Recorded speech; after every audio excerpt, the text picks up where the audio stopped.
In this video, we're going to discuss the middle class money traps that is probably keeping you broke and will continue to keep you broke forever if you don't change these things. Hi, my name is Adrian and this is my channel, Always Talk Money. I like to talk money as it relates to personal finance, business, investing, and so on and so forth. But without further ado, let's get into these middle class money traps.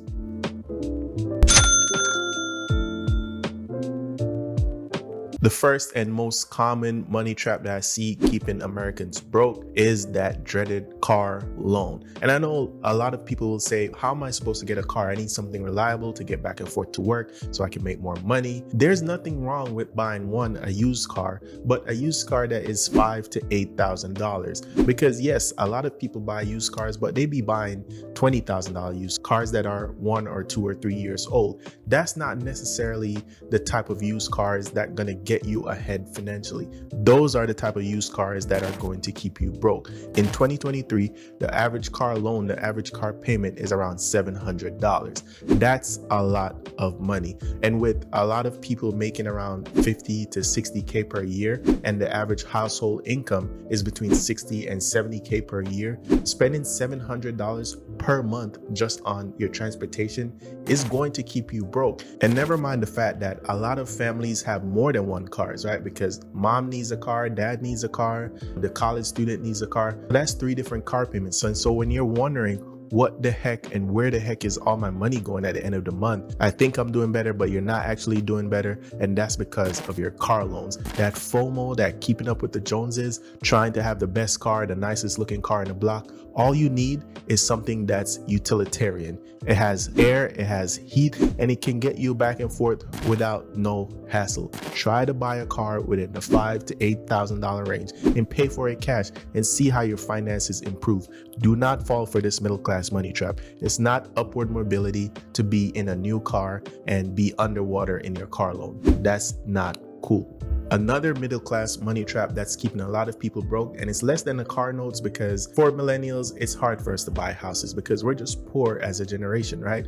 Buying too much house is a middle class money trap that I see keeps a lot of people broke, especially people in their 40s, 50s, and even in their 60s, because you thought you were going to get this 30-year mortgage, but 30 years later, you're still paying the same mortgage because you might have refinanced 1 or 2 times. You might have taken out a HELOC on the home to make home improvements or whatever, but that only all happens to you refinancing, getting a bad deal, having to reverse mortgage when you're older in life. That all happens is because you probably bought too much house to begin with.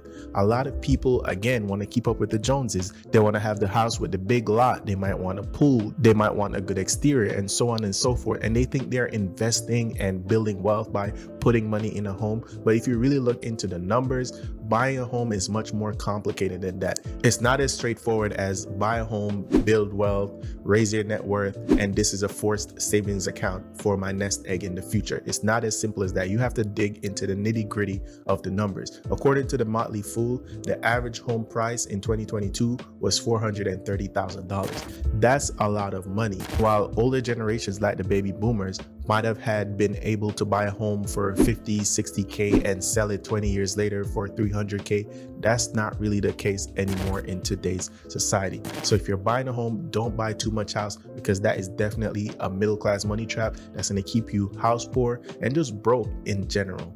And speaking of older generations and their middle class money trap, the younger generations, specifically the millennials, our middle class money trap is student loans. They push that out in terms of upward mobility, in terms of education. Go to this prestigious college and your life is going to be sunshine and roses after you graduate and get the big job and make a lot of money and make a lot of connections and network and yada, yada, yada, yada, yada. It's a trap. Again, going to school should be a business decision.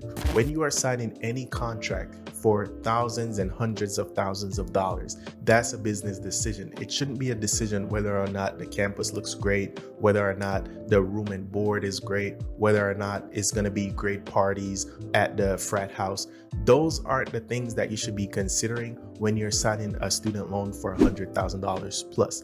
And unfortunately, a lot of people fall into those traps, because colleges are businesses, and so they know what to use to entice young people. And so when you go on your college tours, they'll show you all the glitz and the glamour and all the superficial things that doesn't really matter. And so you have to approach it from an analytical and business mind, or else you're going to be stuck in a money trap that's going to keep you poor. Let's face it, being broke is very stressful. People want to talk about mental health. Being broke is probably one of the leading causes of mental health issues in America today, because people don't like to feel like they're suffering, they're working hard, and they're barely making ends meet. And that comes from car loans, buying too much houses, and student loans. All the things that on the surface, they tell you, oh, you have a nice car, that's your middle class upward mobility. You have a nice home, your middle class upward mobility. If you're appreciating this video so far, please consider giving me a like for the YouTube algorithm. As well, if you've made it this far in the video, subscribe, be a part of the family. We're trying to get to 1K subs by Halloween. That's the goal. So help me to finish that goal. Help me to finish that challenge. And if you're watching this 2-3 years later and you missed out, just subscribe anyway, just for the fun of it, right? Thank you very much. Now, I have 2 more money traps that are keeping people broke. And the 5th one, a lot of people might not really think about on a daily basis. So stick around to the end of the video for that. But before, credit cards. That's definitely a money trap, because they tell you, again, you have to have good credit so you can get the house, so you can get the car, so you can get good interest rates on your loans.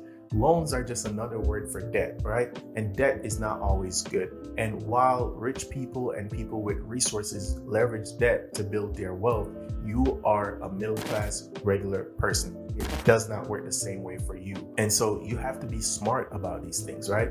And credit cards are a gateway drug to bad debt. I've always said that. I personally don't use credit, and that's a reason why, because I have used credit in the past and I thought I was on top of it, and then it just entices you to do more and more. Never mind the fact that also when you use cash instead of plastic, you actually spend more money. They have done a study that it shows that when you swipe a card, that emotional attachment is not attached to that purchase. And so you tend to spend 30 to 40% more when you swipe plastic versus paying cash, because when you see that cash leaving your hands, that's a visceral emotional reaction. And so credit cards are a money trap, the trap of, oh, get good airline points. Oh, get good credit. You want to have an 850 credit score, right? These are the things that middle class people use to compare themselves. Do you think Elon Musk and Jeff Bezos and Mark Zuckerberg are wondering who has the better credit score? No, they're wondering who has the higher net worth, who has better assets, who's making the most money. Things that actually matter. Your credit score, yes, it matters, but it matters to the common people and the middle class people that they're trying to keep trapped. Now, the last money trap, and I said if you stick around, I think it's going to be maybe a little bit controversial, maybe not, who knows. But the last money trap that keeps people poor is marriage.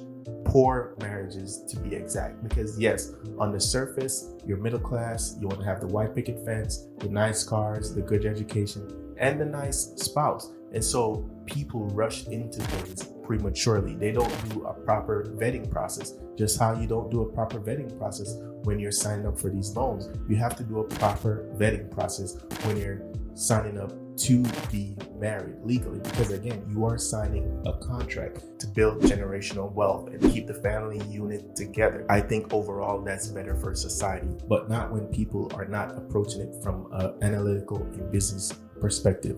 You cannot be so emotional about these things. If you want to avoid all of these specific money traps and really level up your wealth, you have to approach every single one of these things. And these are the main things that are keeping Americans broke. You have to be more smart about it. Now guys, this is the end of the video. I really appreciate you guys for watching. Check my links down below, especially my newsletter. Hit that link, it's free. It comes out every single Friday. If you need help investing or you need consultations, my links are in the description down below. Again, shout out to Miko for editing this video. I hope you have a good and wonderful day. Subscribe, leave a like, and until next time, new videos Monday and Thursday. I will see you. Peace.